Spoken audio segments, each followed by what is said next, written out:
शिंदे सरकार है, खुद शिंदे हैं, उनकी सदस्यता का क्या होगा, यही सबसे बड़ा सवाल है।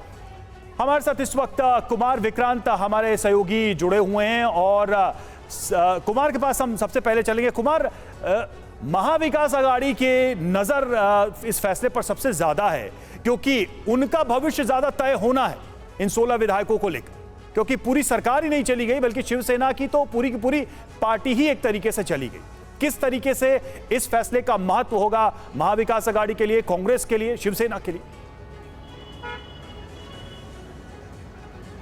निश्चित तौर पर महाविकास आघाड़ी के जो तीनों दल हैं, शिवसेना है, उद्धव गुट और शरद पवार की एनसीपी है और कांग्रेस पार्टी, तीनों को इस जो भी फैसला सुप्रीम कोर्ट का आता है उसमें जिस तरीके से जितना तीखा अगर आता है तो एक मौका रहेगा घेरने का सरकार को, और जिस तरीके से विपक्ष को एक आप कहेंगे एम्यूनेशन मिल सकता है। इसीलिए कांग्रेस के जो नेता हैं पृथ्वीराज चौहान, वो कुछ देर में यहाँ पहुँचने वाले हैं और इस बारे में उनका कहना है कि मैं सुप्रीम कोर्ट के फैसले पर नज़र रखे हूँ और जो भी फैसला आएगा पर मैं अपनी प्रतिक्रिया दूंगा। तो नरीमन पॉइंट मुंबई में वो अपने दफ्तर पहुंचने वाले हैं कुछ देर में, और जो तमाम नेता हैं वो आपस में संपर्क में हैं। सुप्रीम कोर्ट के फैसले को लेकर आप कह सकते हैं कि एक दिल में धक धक हो रही है सारे लोगों के कि क्या फैसला आता है। अगर मौका मिलता है तो निश्चित तौर पर हमलावर होने की पूरी तैयारी है महाविकास आघाड़ी के नेताओं की। बिल्कुल। और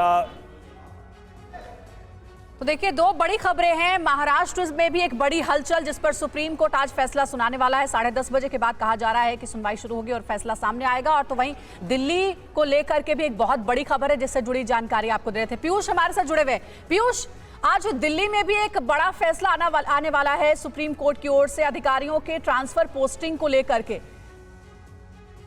इसके बारे में आपसे हम जानकारी जरूर लेंगे, लेकिन विक्रांत का एक बार फिर से रुख करते हैं। विक्रांत, हमने देखा कि उद्धव ठाकरे ने हर तरीके का सियासी जोड़ लगा दिया वापस से शिवसेना को हासिल करने के लिए, लेकिन शिवसेना में शामिल जिन विधायकों को लेकर के आज फैसला आना है सुप्रीम कोर्ट की ओर से, उनकी योग्यता बनी रहेगी या नहीं, उन पर सबकी नजरें टिकी हुई थी।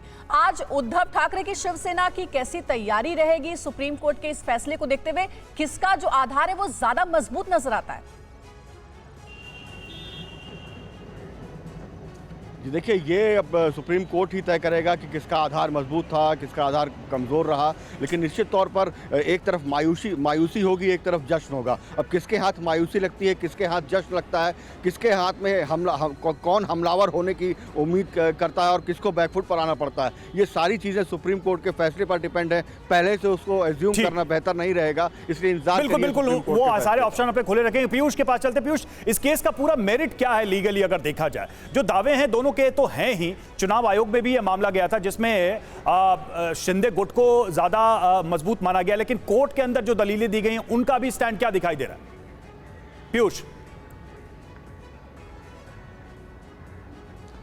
जी बिल्कुल रवि, देखिए सबसे अहम बात यह है कि नबाम रेबिया का जो फैसला था अरुणाचल प्रदेश के मामले में, उसमें सीधे तौर पर जब स्पीकर या डिप्टी स्पीकर अयोग्यता की कार्रवाई शुरू करते हैं और इससे पहले ही उनके खिलाफ विधायकों की ओर से उनके पद पर सवाल उठा दिया जाता है, यानी कि कोई पिटीशन पेंडिंग होती है उनके खिलाफ, तो इस स्थिति में जो अयोग्यता की कार्रवाई है वो नहीं की जा सकती है। ये जो मुख्य मुद्दा था ये सुप्रीम कोर्ट में सामने आया था जब दलीलें पेश की जा रही थी। दूसरा इशू ये था कि पार्टी के अंदर जब फूट होती है तो ऐसे में उसे एंटी डिफेक्शन माना जाएगा या फिर दो पार्टी अलग अलग हो सकती है जब एक ही पार्टी में दो धड़े बढ़ जाएं। तो ये दो अहम सवाल हैं जिन पर सुप्रीम कोर्ट को अपना फैसला देना है और स्थिति भी स्पष्ट होगी, क्योंकि जिन सवालों का आप जिक्र कर रहे हैं जल्दी से दर्शकों के सामने हम वो सवाल भी रख देते हैं कि कौन कौन से अहम सवाल हैं जिसका जवाब आज के फैसले के बाद मिल जाएगा। जल्दी से उन पर भी हम नजर डालेंगे कि आखिर वो कौन कौन से सवाल हैं। नंबर 1 क्वेश्चन है कि क्या पार्टी के अंदर टूट या दल बदल एक ही बात है?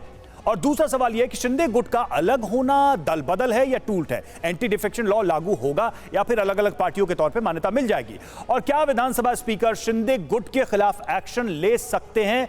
उनका भी स्टेटस इसमें क्लियर होगा। क्या विधायकों का विद्रोह पार्टी के आंतरिक लोकतंत्र का हिस्सा है? पीयूष, अब सबसे बड़ा क्वेश्चन यही है कि एंटी डिफेक्शन लॉ क्या कहता है? एक बार जरा दर्शकों को बताएं, क्या यह शिंदे गुट पर लागू होगा तब जबकि एक पूरे ग्रुप में वो पार्टी से अलग हुए हैं?